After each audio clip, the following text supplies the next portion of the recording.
আসসালামু আলাইকুম। আমি ডক্টর নাজমুল। আজকে আপনাদের সাথে একটা বিষয় নিয়ে আলোচনা করব, সেটা হচ্ছে বিড়ালের প্যারাসিটামল টক্সিসিটি বা নাপা টক্সিসিটি। সেটা কেন হয় বা সেটা কিভাবে ভালো করা যায় সেই বিষয়টা সম্পর্কে, এটা হলেই বা লক্ষণে কি কি প্রকাশ পায় এগুলোই জানবো আমরা। কেন হয় এটা আসলে বলার কোনো প্রয়োজন বোধ পড়ে না, আপনারা বুঝতেই পারতেছেন। হঠাৎ করে জ্বর আসছে আপনার বিড়ালের, আপনি বুঝেন না, নতুন বিড়াল পালতেছেন, বাসায় একটু নাপার একটা ট্যাবলেট ছিল গোলায় খাওয়াই দিচ্ছেন।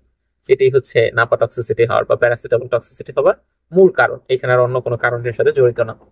এখন কথা হচ্ছে হয়ে গেছে কি করব, অনেক পেশেন্ট পাইছে এরকম, স্যার এটা তো ভুলে করে ফেলছিলাম, অল্প একটু নাপা সিরাপ খাওয়াই দিছে, অল্প একটু ওষুধের 4 ভাগের 1 ভাগ খাওয়াইছে, এখন কি করব।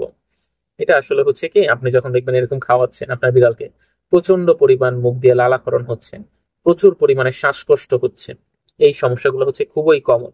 এখন এই স্টেজটা থেকে একটু লেট করলে বিড়ালকে আর বাঁচানো যায় না। প্রাইমারি স্টেজে মিউকোমিস্টের ট্যাবলেট আছে, ওগুলো সাধারণত যদি আপনি খাওয়ান দেখবেন যে আস্তে আস্তে ঠিক হয়ে যাবে। কি অনেক সময় ঠিক হয়ে যায়, আবার সাথে রেসপিরেটরি সিস্টেমেরও কিছু মেডিসিন দিতে হয়, দিলে ঠিক হয়।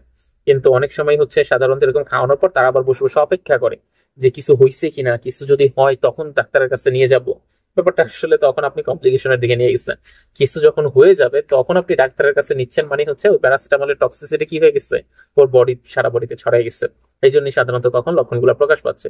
এই জন্য যদি ভুলক্রমে এরকম কিছু খাওয়ায় ফেলার না পাবো প্যারাসিটামল, তাহলে সাথে সাথে আপনি কনসালটেন্স গ্রহণ করবেন, মানে ভেটের সাথে কথা বলবেন। যত দেরি করবেন তত এখান থেকে সমস্যা বা কমপ্লিকেশন হবে এবং বিড়ালটা বাঁচার সম্ভাবনা তত কমে যাবে।